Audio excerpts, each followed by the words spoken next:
আমাৰ কাৰণে বহুত ডাঙৰ সন্মান আৰু বহুত দিনৰ মূৰত পদ্মভূষণ হয় অসমৰ কাৰণে মৰণোত্তৰভাৱে তৰুণ গগৈ দিয়া হৈছিল জীৱিত কালত বহুত বছৰে দিয়া মানে মইতো সেইটোকে কালি ৰিকালেক্ট কৰি আছো যে বহুত দিনলৈকে আমাৰ হোৱাই নাছিল সদায় পদ্মশ্ৰীটোৱে থাকে মই নিজে লাগে মোৰ মাছৰ কিতাপ বাৰু আৰু এইখন মোৰ বিষয়ে লেখা উদিন কলিতা লিখিছে মোৰ বিষয়ে অলপ দেখাতটো কিন্তু অলপ বেলেগ ধৰণৰ চিধা চিধি জীৱনী নহয় আচ্ছা গোটেই সমাজ ব্যৱস্থাটোৰ কথাও আছে আচ্ছা মানে জীৱনীটোৰ মাজেৰে বাকী কথাখিনিও আছে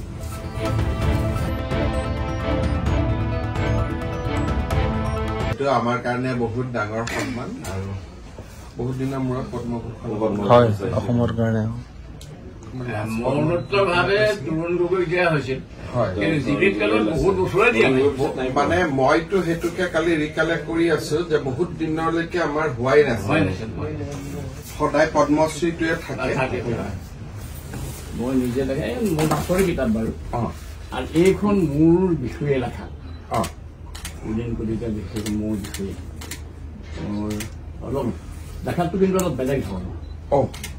চিধা চিধি জীৱনী নহয় আচ্ছা গোটেই সমাজ ব্যৱস্থাটোৰ কথাও আছে আচ্ছা মানে জীৱনীটোৰ মাজেৰে বাকী কথাখিনিও আছে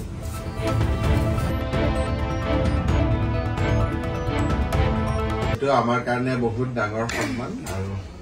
বহুত দিনৰ মূৰত পদ্মভূষণ হয় অসমৰ কাৰণে মৰণোত্তৰভাৱে তৰুণ গগৈ দিয়া হৈছিল জীৱিত কালত বহুত বছৰে দিয়া মানে মইতো সেইটোকে কালি ৰিকালেক্ট কৰি আছো যে বহুত দিনলৈকে আমাৰ হোৱাই নাছিল সদায় পদ্মশ্ৰীটোৱে থাকে মই নিজে লাগে মোৰ মাছৰ কিতাপ বাৰু আৰু এইখন মোৰ বিষয়ে লেখা উদিন কলিতা লিখিছে মোৰ বিষয়ে অলপ দেখাতটো কিন্তু অলপ বেলেগ ধৰণৰ চিধা চিধি জীৱনী নহয় আচ্ছা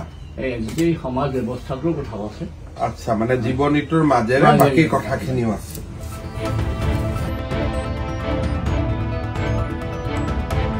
এইটো আমাৰ কাৰণে বহুত ডাঙৰ সন্মান আৰু বহুত দিনৰ মূৰত পদ্মভূষণ হয় অসমৰ কাৰণে মৰণোত্তৰভাৱে তৰুণ গগৈ দিয়া হৈছিল জীৱিত কালত বহুত বছৰে দিয়া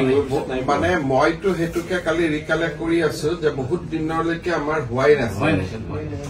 সদায় পদ্মশ্ৰীটোৱে থাকে মই নিজে লাগে মোৰ মাছৰ কিতাপ বাৰু আৰু এইখন মোৰ বিষয়ে লেখা উদিন কলিতা লিখিছে মোৰ বিষয়ে অলপ দেখাতটো কিন্তু অলপ বেলেগ ধৰণৰ চিধা চিধি জীৱনী নহয় আচ্ছা গোটেই সমাজ ব্যৱস্থাটোৰ কথাও আছে আচ্ছা মানে জীৱনীটোৰ মাজেৰে বাকী কথাখিনিও আছে